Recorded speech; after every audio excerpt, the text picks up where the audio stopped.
All right. Good morning, Agape Church. First off, you guys are killing it this morning. You look great. I think that may be the best welcome I think I've seen. Y'all did a fantastic job this morning. For those of you who don't know me, my name is Gabe Malone. I'm the worship pastor here at Agape Church, and I'm absolutely honored to be here this morning, to be speaking with you this morning. I'm going to speak on something that, believe it or not, I've never spoke on here at the church before. I've had the opportunity to speak before. I've never spoke on this, and let me throw you for a loop right here. I bet you couldn't guess what it's going to be. We're going to speak about worship today. Crazy thing. The worship pastors never talked about worship, but I feel like it's such an important thing that I think sometimes we miss so much because we don't always define what worship is. Like, what is it? And so today we're going to talk about it. We're really going to dive into it, and we're going to be speaking from Genesis chapter 22. But before we get into that, I'm going to give you a quick little recap of everything that's happened from Genesis 12 that gets us to 22, because I think that's important. And the title of today's message, if I had to put one on it, is going to be No Other Gods. So let's just keep that right there, no other gods. But quick little rundown of Genesis. If you haven't read Genesis, let me tell you, Genesis is wild. Like, Genesis is crazy. So starting in Genesis 12, God calls Abram. And there's probably someone who's already like, Abram, that rings a bell. It's going to be Abraham, but he's not Abraham yet. He's Abram. So he calls Abram and he promises to make him a great nation, a great name, and a blessing to everyone. And then we get introduced to Lot and Sodom and Gomorrah. We say goodbye to Sodom and Gomorrah because God says nope and gets rid of them. Then he makes another promise to Abram that he'll have a biological son and that his descendants will be as numerous as the stars. We get Hagar and Ishmael, and that's a whole nother thing. And then God changes Abram's name to Abraham, which meant father of many nations. And then finally, we see the birth of Isaac in chapter 21, the fulfillment, God's promise of saying, you will have a son that comes from you. It comes from your own flesh. You'll have this son. It's his promise fulfilled. And the title of that chapter before 21 is Birth of Isaac. Get to chapter 22, Sacrifice of Isaac. It's like, big jump. There's been some time here. When we talk about Abraham and Isaac, sometimes it's assumed that like Isaac's this little bitty fella, but no, there's been some time passed, and he's a younger man right now, and we're picking up. So Abraham and Isaac have had some time together, but there's this big jump from 21 to 22 where we don't know what happens other than we assume that Isaac's got bigger, Abraham's got older, and then we jumped right into sacrifice of Isaac. And so we're going to pick up right here in Genesis 22. We're going to go through 18. But starting at verse 1, it says, after these things, God tested Abraham. And he said to him, Abraham. And Abraham said, here I am. And we can just stop right there because that is just such a beautiful thing that when God speaks, Abraham says his first response is, here I am. And remember, this has been years. It's been years. We don't know of anything that God has spoken to him. So in this year time span, God finally speaks to Abraham, and his response is, here I am. And I just love that. We'll probably touch on that in a little bit, but that's just, got to bring that out right now. But then it says, God's speaking to Abraham. He says, take your son, your only son, Isaac, whom you love, and go to the land of Moriah and offer him there as a burnt offering on one of the mountains of which I tell you.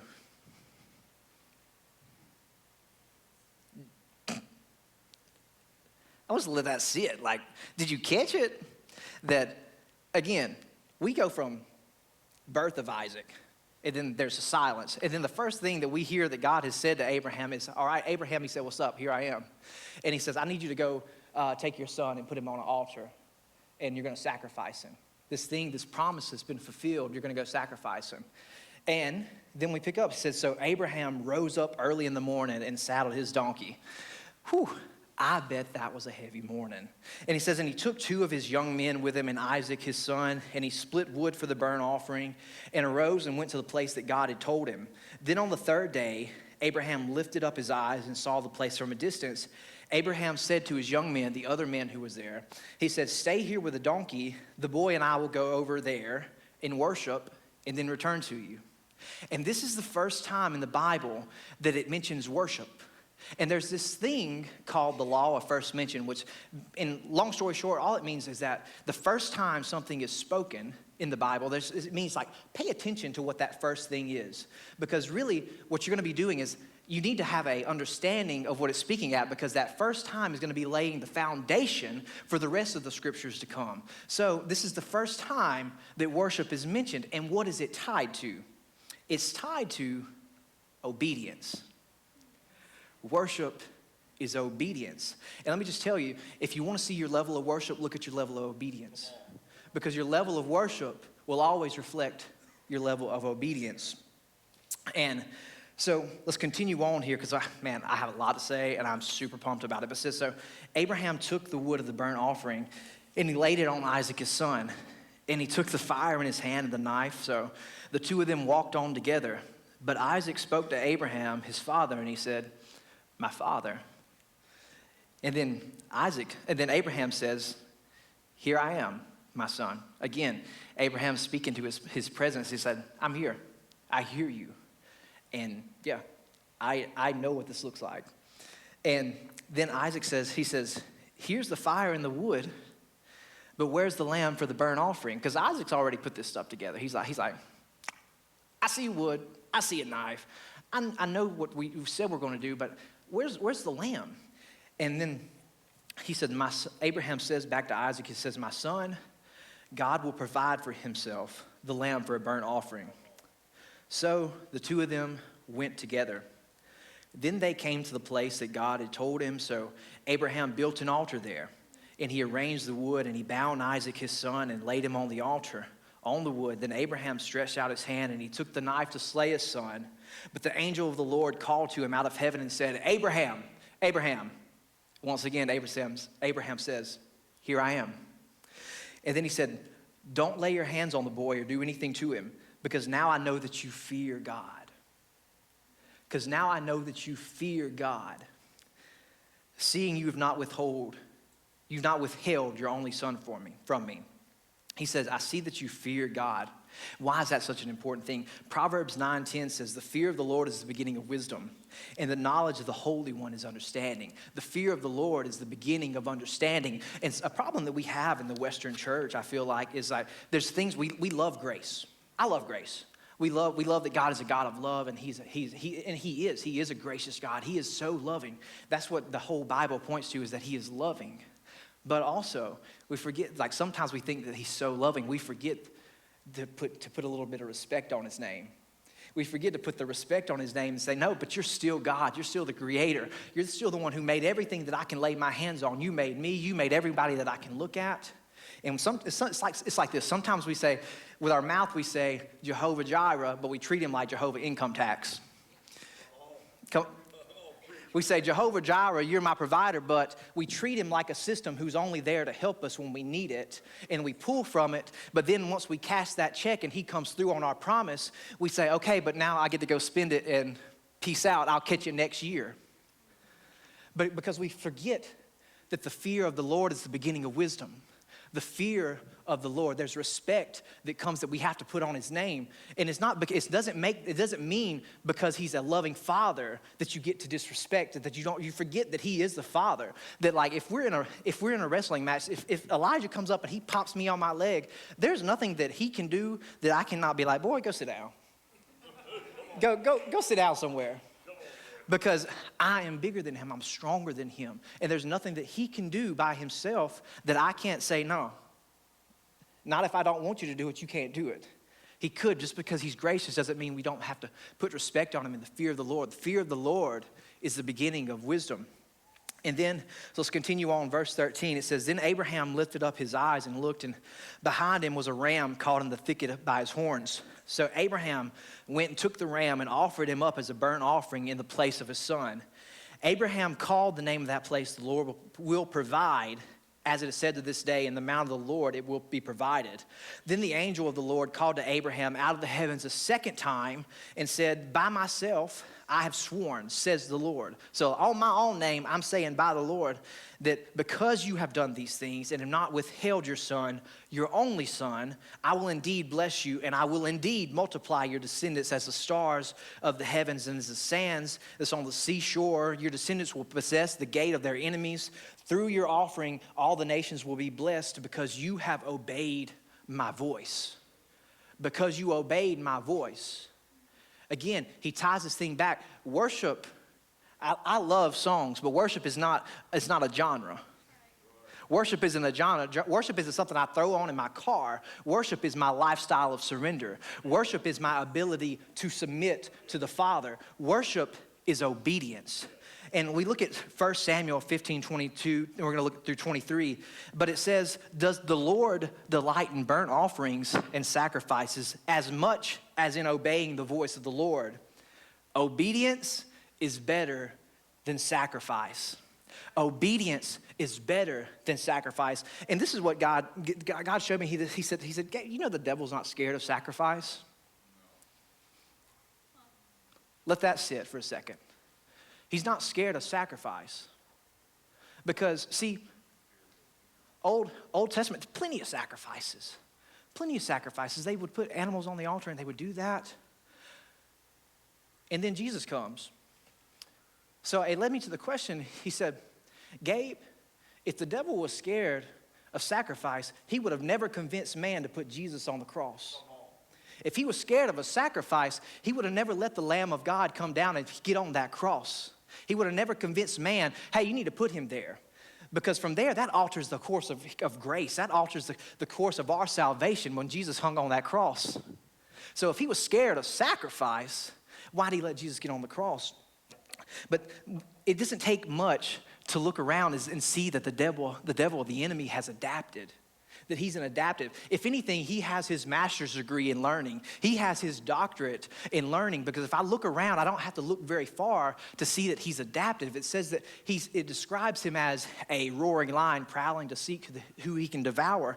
And sometimes we forget that. We think it's okay for us to come to church and we could sacrifice and we could do all these things.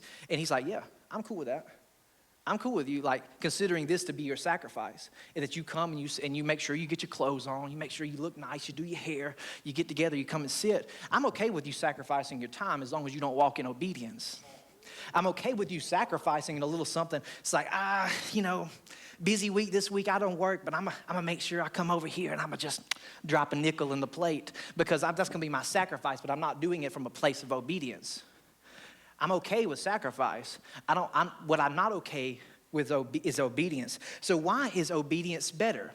Why is obedience better than sacrifice?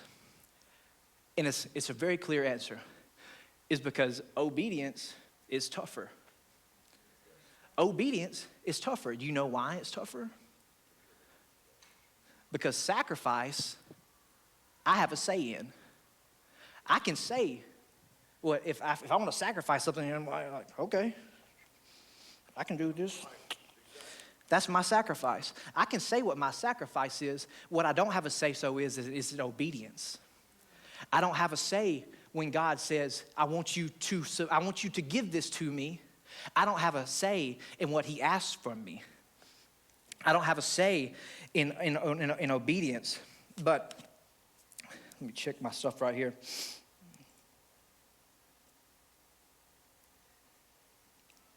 Yep.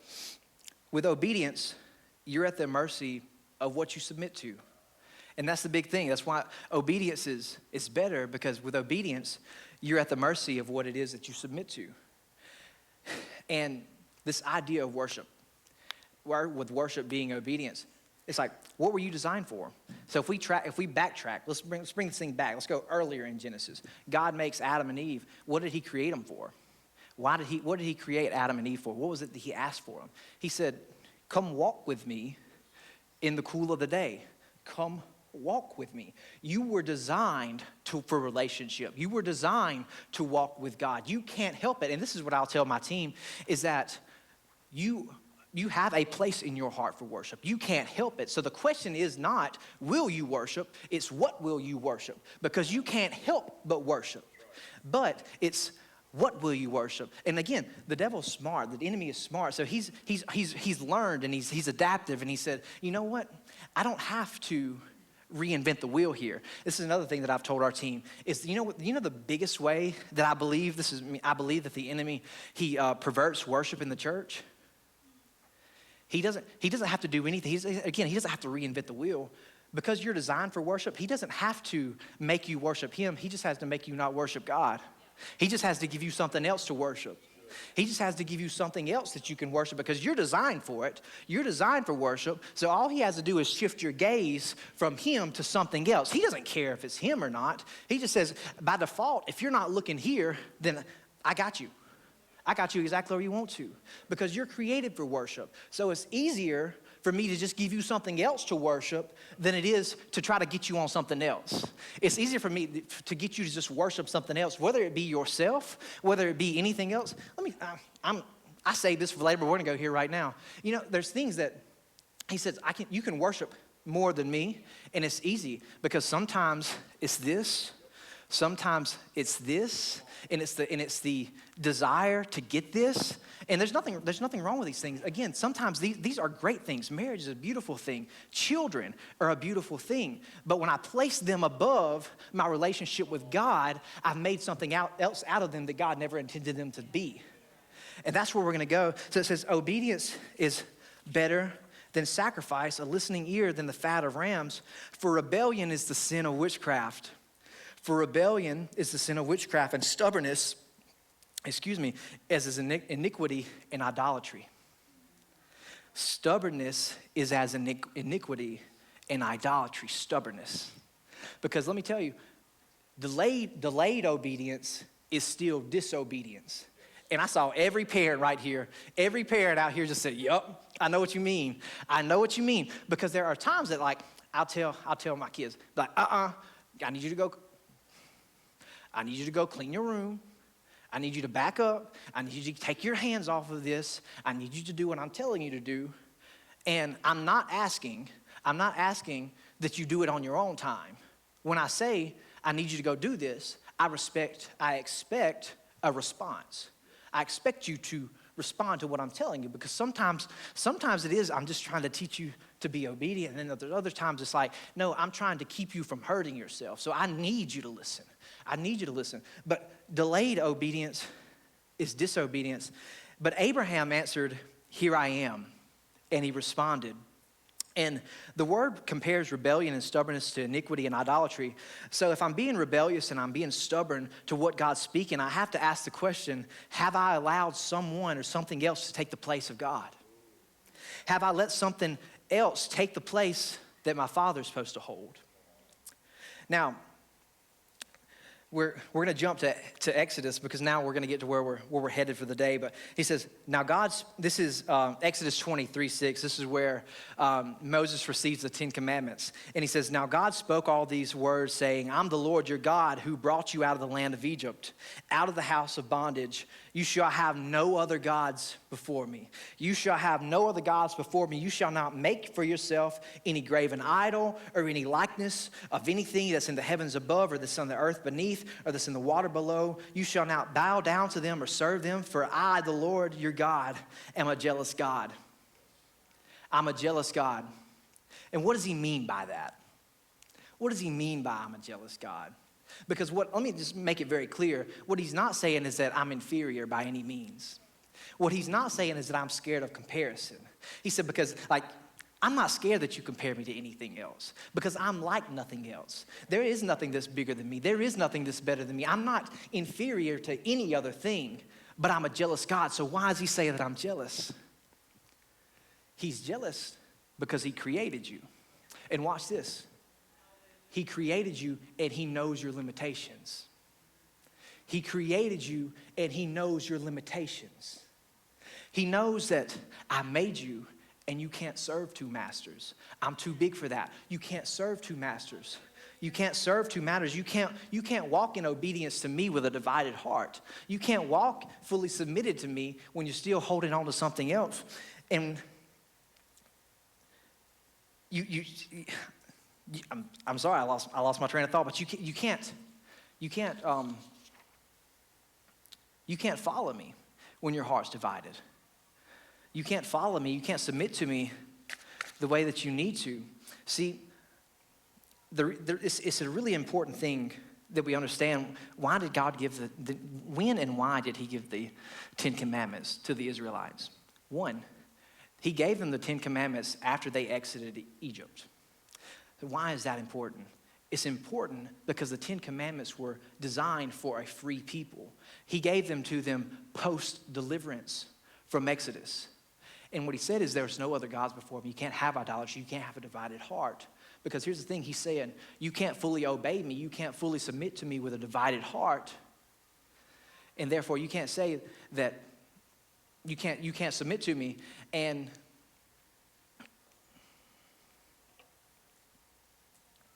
he's saying that worship is the thing, the obedience is what upholds your deliverance.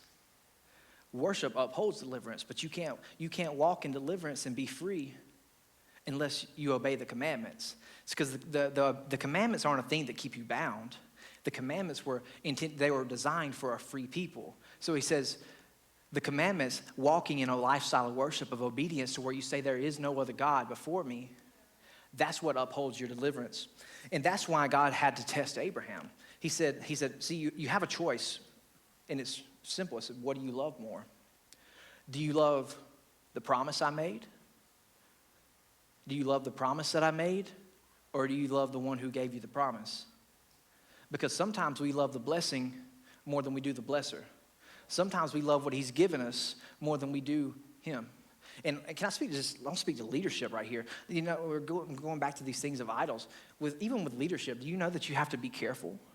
Like, do you know that with leadership, even in the church, you have to be careful that, because again, things can so easily become an idol. This platform can become an idol. Even the bride of Christ can become an idol. And this is one of the best things that I've heard when it's in regards to worship. And it was talking about the bride of Christ and how in leadership we are serving the bride of Christ. We are preparing her to meet her groom.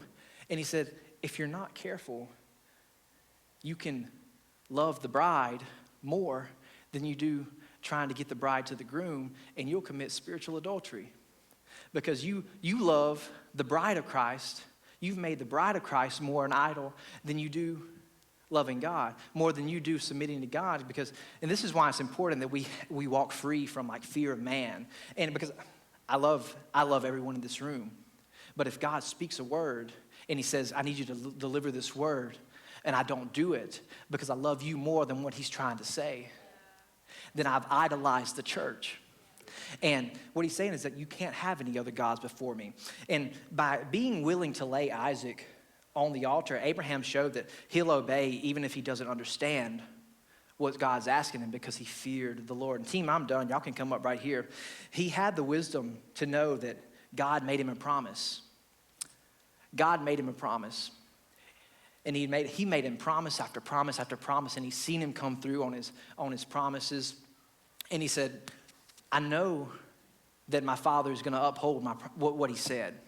So I don't know what it looks like, but if it means that I have to put my son on the altar, then I believe that the same God who gave him to me the first time can resurrect him and give him to me again, because he has to come through on his promises.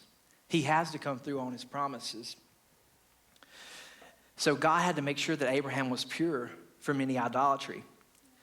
In the same sense, God's making it clear to Abraham that he said, I'm not like any other God that existed during that time. Because during the time of Abraham, there were polytheism was this big thing. There were people worshiping so many other gods, and child sacrifice was like this thing that wasn't uncommon.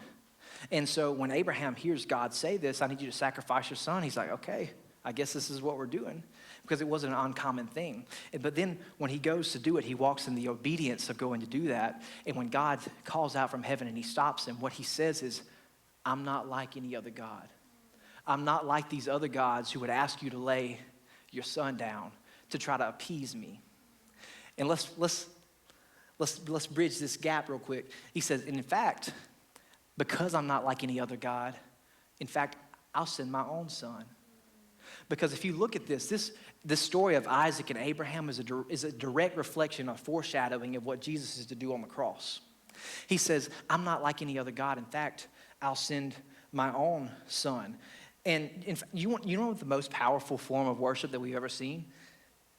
It exists, is the cross. If you look at the cross, you look at what Jesus did on the cross. What made Jesus dangerous wasn't the miracles he performed, it was his level of obedience. Because before the crucifixion, we studied this last week as in our message, The Road to the Empty Tomb. Jeff talked about this. He said, Jesus is in the garden, and he says, if there's any other way, then let this cup pass from me. Nevertheless, not as I will, but as you will. Not as I will, but as you will. If there's any other way, let this cup pass from me. But if not, your will be done instead of my own. Because again, this is about obedience. Jesus said, not my will, but my Father's will. And that's what worship looks like. Worship isn't just a song. It's not just a shout of praise. In fact, the closer I grow and I learn more about God, the more I understand of what it means to be like, you hear this, like people, they love me they say they love me with their mouth, but they're still far from me. The more I grow closer, the more I understand. It's like you say these things, but you don't submit. You say these things, but you don't know how to walk in obedience. You don't know how to lay things down. And you love what you worship. You'll worship what you love. You'll worship what you love. And you'll worship more what you love more. You'll obey more what you love more.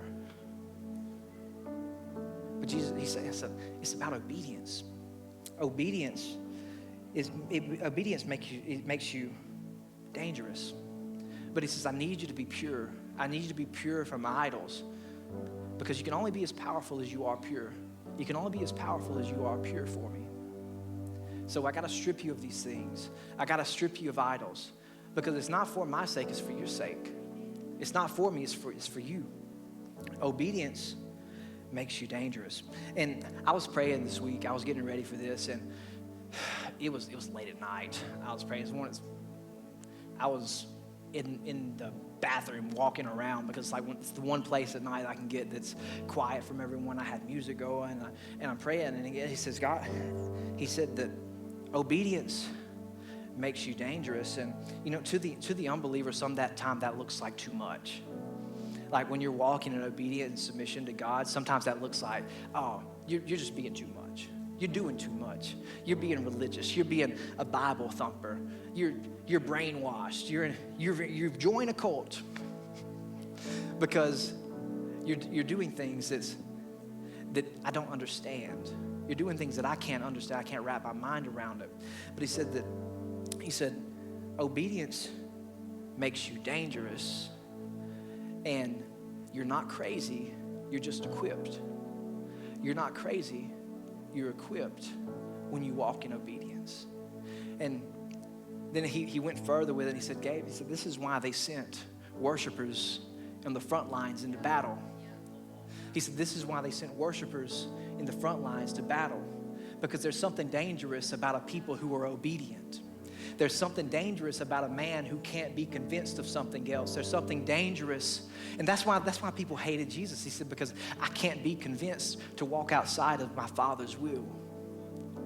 It says that the devil offered him everything. He came to him in the garden and he said, I can give you whatever it is you want.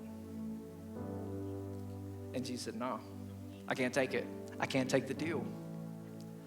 He's too obedient.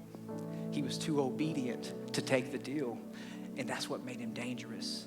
In fact, I believe that's why he couldn't stay in the grave, is because the obedient can't be bound, and he couldn't stay in the grave because he didn't have anything that bound him. He didn't have anything that could hold him down.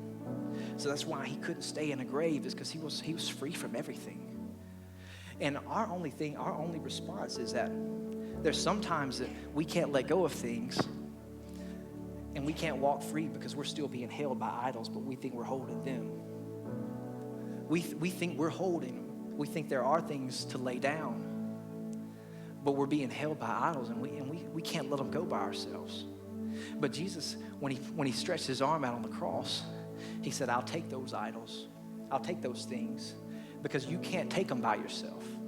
You can't take it by yourself. So I take them. He said, I'll take them and I'll put them on the cross. And our only response now is we have to bring to the altar what Jesus already took to the cross. We have to bring to the altar what Jesus already took to the cross. Because I promise you, when you begin to walk in obedience, when you begin to grow closer to the Lord, he's going to show you things. He's going to show you things, and he's going to say, I need to root this out of you the same way he did with Abraham. He says, I need to know that you don't love the thing that I've given you more than you do me. And it's not because I'm trying to be in control of you. It's because I made you, and I know you can't serve two things. I know how your heart is designed. I made it. And you can't serve two masters. So, this morning, that's the question, is what's your worship look like? What's your level of worship look like? What's your level of obedience? Because again, worship is not an act. Worship is not a one-time thing. Worship is this lifestyle. It's this lifestyle of obedience. It's saying, God, if you say speak, if you say move, then I'll move. If you speak to me, my response is, here I am. My response is, here I am. And man, I know that's tough. Man, I know it's tough.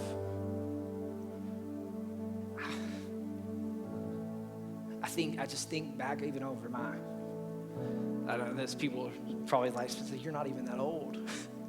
But I think back even in my time, it's just the things that I've seen God come through on his promises, and I've seen him be faithful. I've seen him restore me. I've seen him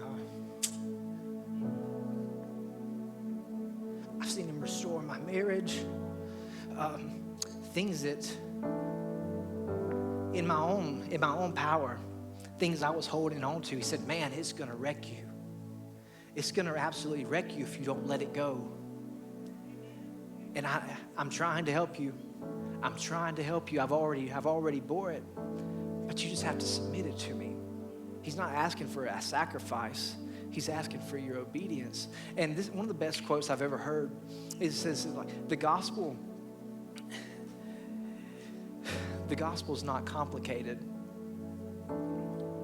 And let me make sure I get this right. He says,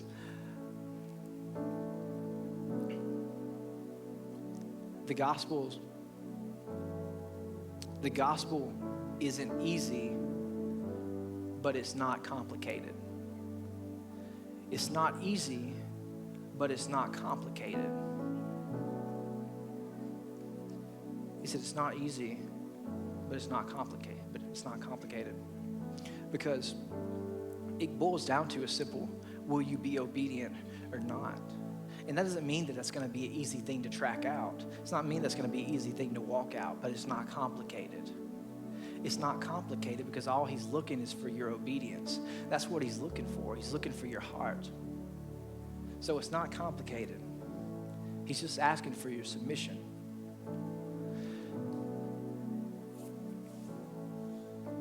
And right now we're just going to go ahead and we're going to bow our heads. And I just want to ask the question is like, what is it that we haven't placed on the altar? What is it that he's asked for us? Because I truly believe there are people in this room right now, and it's not because I know who's here. I just believe that God's trying to do a work, and right now there are people who say, I know what that is. Like in my heart, I know there are things that I've held on to that they've produced ungodly-like things in me because they've taken the place of who's supposed to be God in my life. So I can't submit because these things they've become more important. They've taken the front lines. So God, right now, we just ask that you help us submit, that you help us lay those things down. And we're gonna have a time in just a minute that we're gonna open these altars for that. But also, maybe there's the person here who says, I don't have a relationship, or it's been a really long time since I felt like me and God have been on good terms. It's been a minute. Can I tell you, it's like, man, can you get out of your own way? Like, and I know it's tough. But he said, man, I'm so here. I'm here with open arms. I'm just ready to accept you. I'm just begging to accept you. And this is another thing I've told our team before is that God, he created everything. He created everything. He created the heavens, the earth. He created everything. He created every single one of us. He knows everything. He's heard everything. But the reason that your worship is important is because your obedience is your choice is on you. And your obedience, your act of worship is the one thing that's still new to him. The sound of your worship, the sound of your praise, the sound of your response to the Father is still new to him every time. It says, I've heard everything, but there'll never be another Kelly. I've heard everything, but there'll never be another Brandon. There'll never be another John. I've never heard worship like that because I've only made one of you. And this is the reason it's so important, because he tunes in. He tunes into the praise of his people, into the obedience of you. When you lean in, he leans in further. And like I said, if you haven't had that relationship, can I just tell you that like God sees you? Like he sees you. He desires a relationship from you. And he's just waiting. I believe he's at the edge of his throne and he's saying, man, is this the time? Is this the time that they're gonna submit? Is this the time? Because I'm looking and I'm waiting, because I've never heard this before. I've never heard this type of obedience before. It's the one thing that's still new to me is your obedience and your worship. So I'm gonna ask that prayer team, in fact, if you'll come up here to the front, we're gonna have just a quick time as the team's gonna go into this next song. And if you haven't made a decision to follow Christ, or like I said, if it's been a really long time, can your first act of obedience be stepping out? Can it be just to step out in faith and say, God, I want to have a relationship with you, and I don't know what it looks like, but I'm willing to obey, because obedience is better than sacrifice. I'm willing to obey you. And if it just means that I'm going to come down here and I'm just going to surrender some stuff to you, please come to the altar in just a minute. And if there's something that you need to lay down, if you can evaluate your heart right now and say, are there things that I've exalted higher than my Father? If there's things that I've exalted more, let me tell you, it's time to lay them down, because it's a commandment. It's not a question. And delayed obedience is still disobedience. And he's asking you, will you lay it down? Because you can't do it your way. Your way is not better than my way. Your way gets you in a mess. My way helps you walk in freedom. So, God, right now, we just thank you. We thank you, Lord. We thank you for making us a free people. We thank you for giving us this beautiful choice to follow you. We thank you. God, we just thank you. You're so worthy. You're worthy of our praise. God, there's no one like you. You have no rival. There's no other God like you. There's no other gods like you. There's no other thing like you. It's not even a comparison. It's not a close race. There's nobody like you. So right now, God, we just pray. I pray that we submit. I pray right now for radical obedience, that you equip your church. You equip your church, and that we can walk a lifestyle of obedience, because that's where we're dangerous, and that's where change happens. That's where we make the enemy nervous. That's where chains begin to break. That's where things begin to change. Is when we walk in obedience. Is when we walk in surrender. God, no more idols. No more idols. No more idols. No other gods before you. No other gods before you. No more idols. We speak that right now. No more idols. No more idols. We will submit. We will follow you.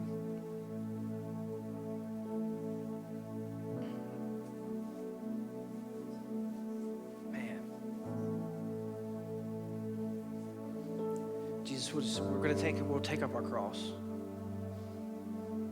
And we're going to follow. We're going to follow where you lead. Again, these altars are open. I would love to pray with you. I'd love to pray with you. Let's stand and we're going to get into this next part of worship. Again, these altars are open. I'd love to meet you down here.